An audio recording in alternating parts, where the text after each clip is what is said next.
हनुमान ज्ञान गुण सागर, जय कपीस तिहु लोक उजागर।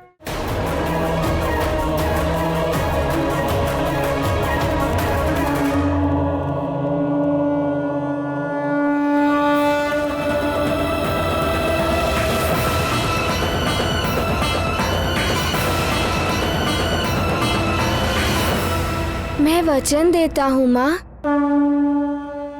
सबके सामने इन शक्तियों का प्रदर्शन नहीं करूँगा।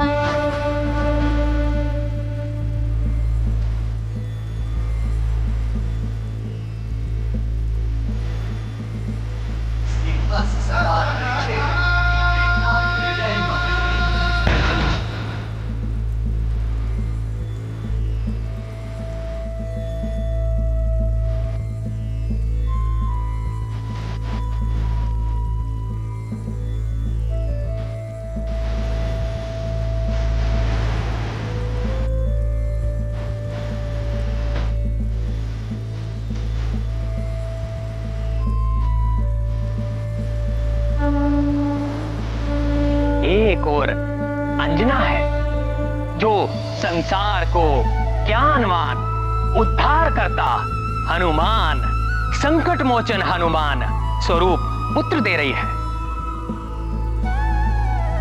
तो दूसरी ओर कैकसी है जो विष स्वरूपा है। वो विषवृत्ति में पूतना और दानवों की मां धनु स्वरूपा है।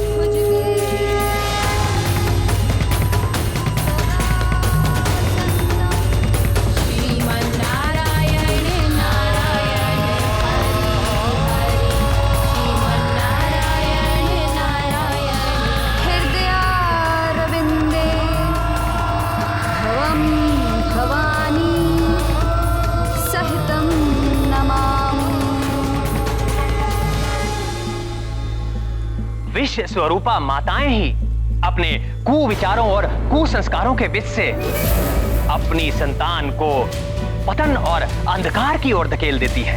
कैकसी ने अपने महाज्ञानी पुत्र को अपने कुटिल विचारों के विष से भ्रष्ट कर दिया। परिणाम स्वरूप संसार को मिला सबसे भयंकर राक्षस दशानन रावण।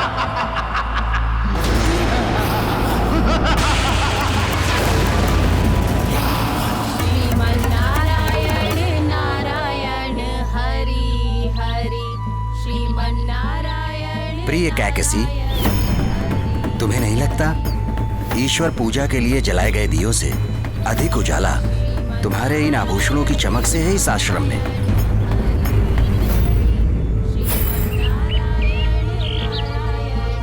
आर्य, ये तो दृष्टिकोण है अपना अपना। पूजा के दीप हो या हमारे पुत्र के दिए हुए ये आभूषण, मूल उद्देश्य तो आश्रम को उज्जवल रखना ही है।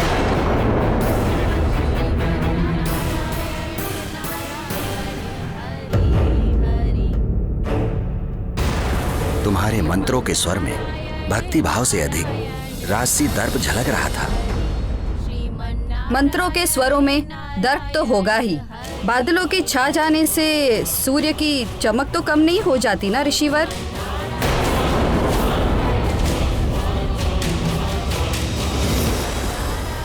आश्रम में रहते हुए भी हम लंका की राजमाता हैं।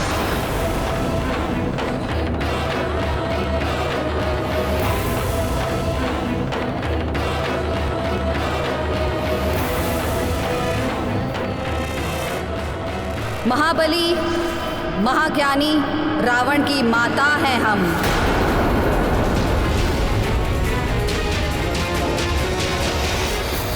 माँ के संस्कार, स्वभाव और सोच का संतान पर प्रभाव पड़ता ही है। इसलिए माताओं को संतान का पालन पोषण बड़ी सावधानी से करना चाहिए।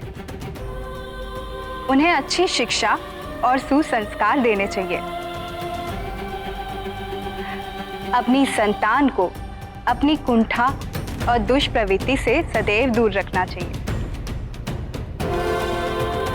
जो रावण की मां कैकसी ना कर सकी।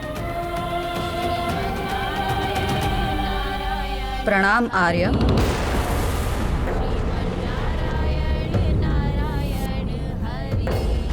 मैं भी तो रावण का पिता हूँ, किंतु रावण के लिए आपके पास किंतु परंतु के अलावा और कुछ है ही नहीं। आपको तो उसे आशीर्वाद देना चाहिए, पर आप हैं कि उसे आशीर्वाद देना तो दूर, उसके शत्रु विष्णु की पूजा अर्चना कराते हैं आश्रम में, और आपके ये शिष्य हरि कीर्तन करते हैं। किंतु कैकसी मेरे लिए तो पितामह ब्रह्मा, श्री हरि विष्णु और महादेव, ये तीनों देव समान रूप से पूजनीय हैं। और एक ऋषि के आश्रम में इन तीनों की पूजा तो होगी ही। जहाँ तक मेरे पुत्रों की बात है, तो एक पिता अपने पुत्र को स्वयं से भी अधिक प्रेम करता है। तो स्वामी चलिए ना लंका, अभी समय भी उचित है। रावण विभीषण तो मिलेंगे ही, कुंभकर्ण के जागने का समय भी हो रहा है। पूरे 6 माह बाद जागने वाला है वो।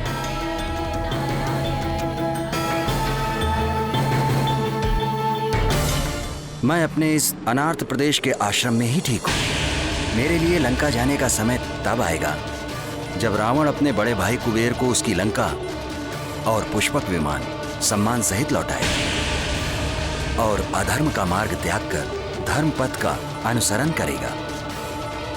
उसे समझाओ, समय परिवर्तित हो रहा है, समय को समझे। समय के विषय में सोचना दुर्बलों का काम होता है। समय तो दास होता है महाबलियों का। और रही बात लंका की, तो लंका तो कभी कुबेर को नहीं मिलेगी। हमारा पुत्र है लंका का अधिपति। शीघ्र ही तीनों लोगों का अधिपति होगा हमारा पुत्र, आपका पुत्र, त्रिलोक स्वामी रावण, ऋषि विश्रवा का पुत्र। मैं रावण का पिता हूं। उसका हर सत्य से सामना कराना मेरा कर्तव्य है। तुम्हारा ये स्वप्न कभी पूर्ण नहीं होगा, क्योंकि जो मैं देख पा रहा हूं वो तुम नहीं देख पा रही हो। नेत्र हम भी खुले रखते हैं आर्य। कैकशी, यदि प्रकाश ना हो तो आंखें अंधे के समान हो जाती हैं, और यदि प्रकाश तीव्र हो तो भी कुछ दिखाई नहीं देता। संसार एक नए युग के आलिंगन को तत्पर है। जाकर बताओ रावण को कि अब भी समय है, संभल जाए, धर्म का मार्ग अपना ले। काल उससे अधिक दूर नहीं है।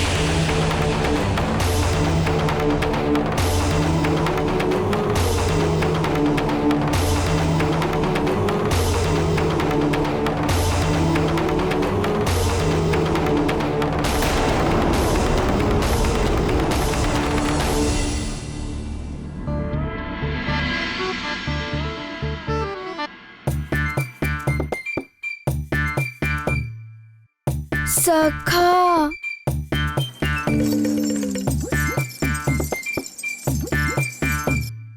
माँ हर दिन कहती हैं कि प्रातः उठते ही स्नान करो, स्वस्थ रहोगे, मन प्रसन्न रहेगा दिन भर। किंतु मैं तो प्रतिदिन करता ही हूँ। कभी कुछ बड़ा करने को मन करता है कि नहीं?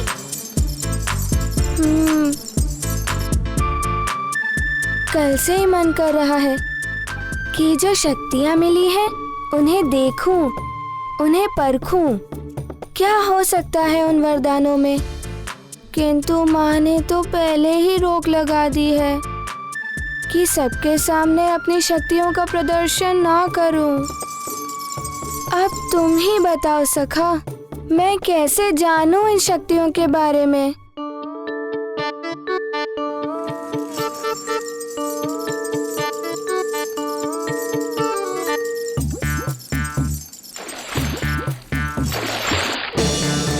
क्या कर रहे हो सखा?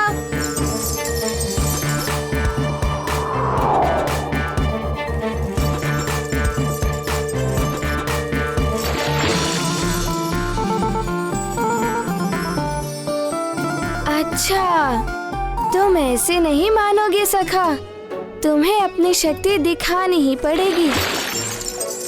सोच लो, अब मैं हनुमान हो गया हूँ, शक्तिशाली हनुमान। दिखाऊं अपनी शक्ति?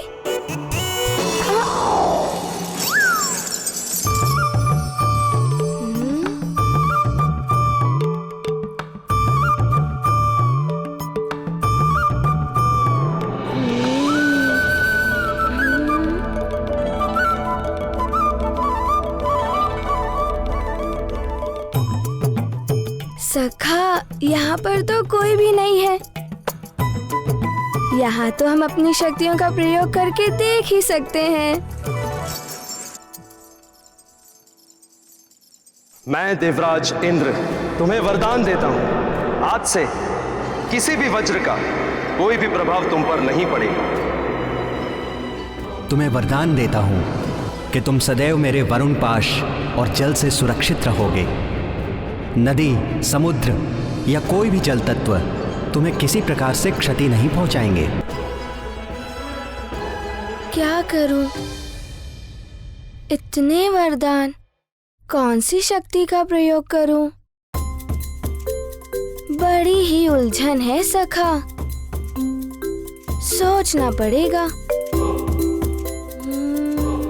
मैं ब्रह्मा तुम्हें वरदान देता हूं, तुम इच्छाधारी होगे। जब जैसा रूप धारण करना चाहोगे तुम कर सकोगे।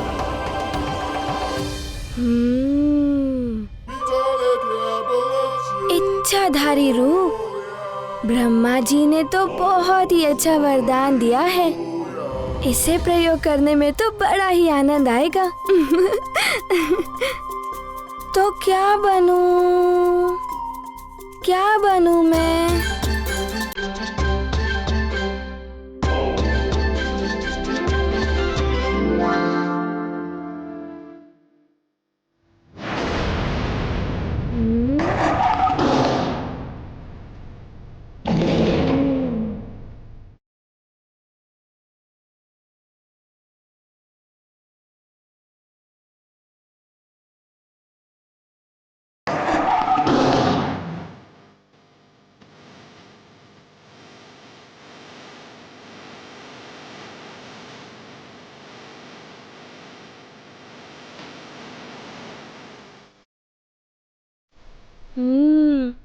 ब्रह्मा जी का वरदान, अब बनेगा सिंह हनुमान।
हम बच गए, हमारे प्राण बच गए, हम बच गए, हमारे प्राण बच गए, हम बच गए, हम बच गए, हम बच गए। महारानी मंदोदरी, आप?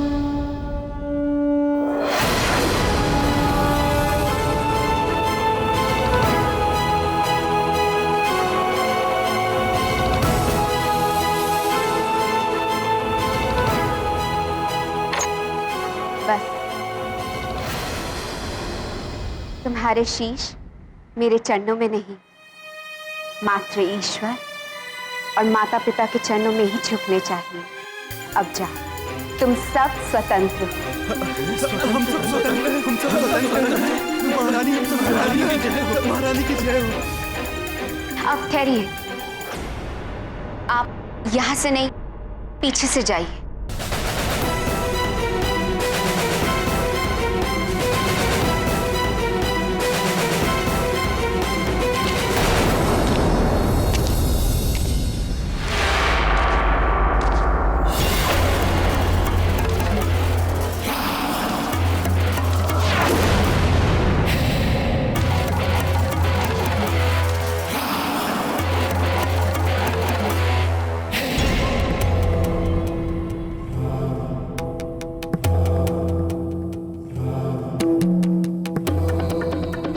महारानी मंदोदरी, क्यों छोड़ा अपने इन बंदियों को? पूर्णमासी के दिन इनकी बलि चढ़ानी थी हमें। अपने पति को निर्बलों पर अत्याचार और अन्याय करने से रोकना हर पत्नी का धर्म होता है। वही निभा रही हूँ स्वामी। सुन लो महारानी, मुझे तीनों लोकों पर शासन करना है और उसके लिए भय का होना आवश्यक है। भय ही विजय का मार्ग प्रशस्त करता है। उन निर्बलों में भय फैलाकर ही उन्हें जीता जा सकता है। निर्बलों को प्रेम से भी जीता जा सकता है स्वामी।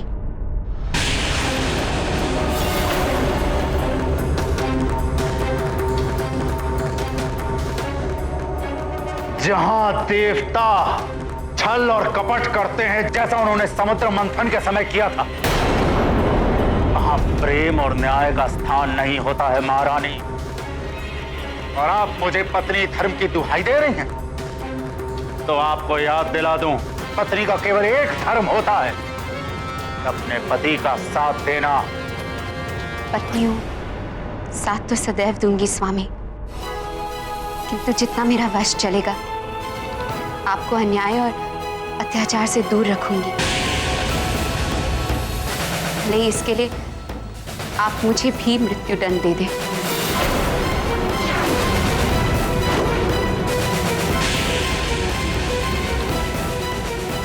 पतिव्रता पत्नी, कैसी पत्नी मिली है मुझे? हाँ? ऐसी पत्नी मिली है मंदोदरी, जिसके महत्व को रावण अपने अहंकार के कारण समझने में असमर्थ है। रावण मंदोदरी का सुहाग है, किंतु पतिव्रता मंदोदरी सौभाग्य है उसका, जिसे वो अपना दुर्भाग्य समझ रहा है।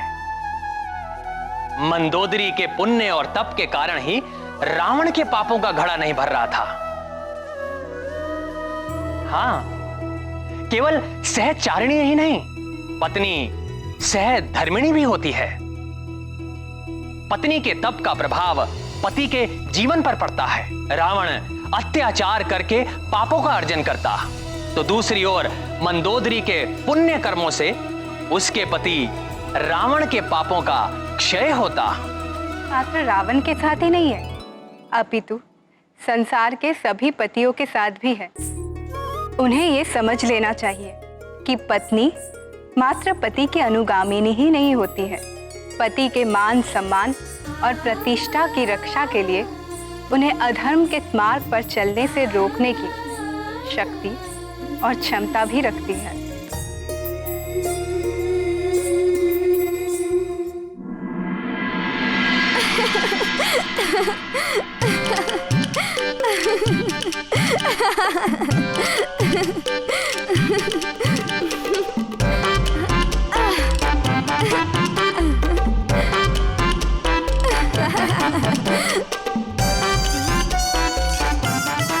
सखा, हम सिंह तो बन गए थे, किंतु सिंह की गर्जना के बिना सिंह ही कैसा?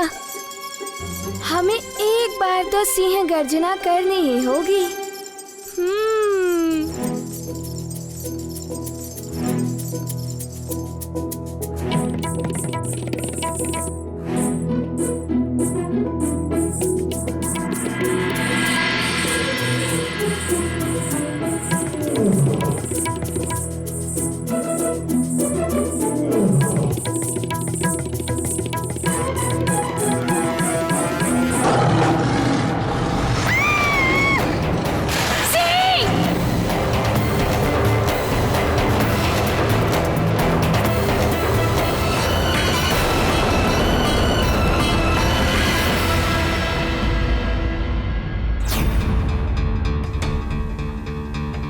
शांत हो जाइए नानी, शांत हो जाइए।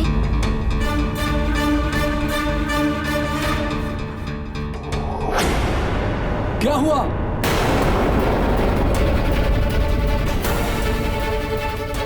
ये सिंह की दहाड़ कैसी?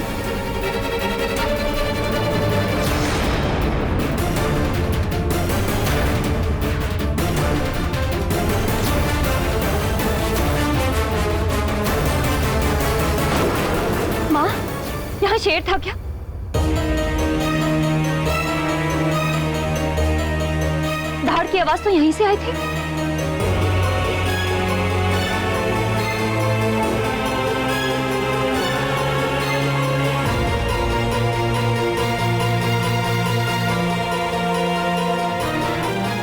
यहाँ से नहीं, यहाँ कोई शेर नहीं था।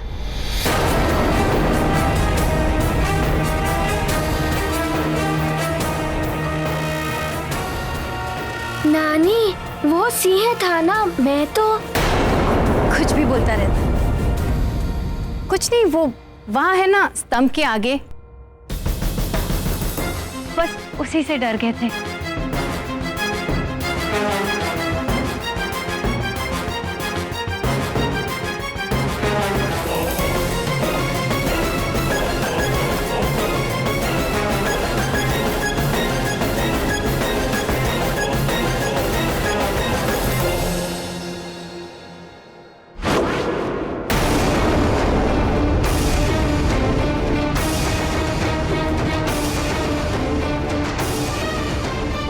कुछ तो हुआ है जिससे माँ भयभीत हो गई थी।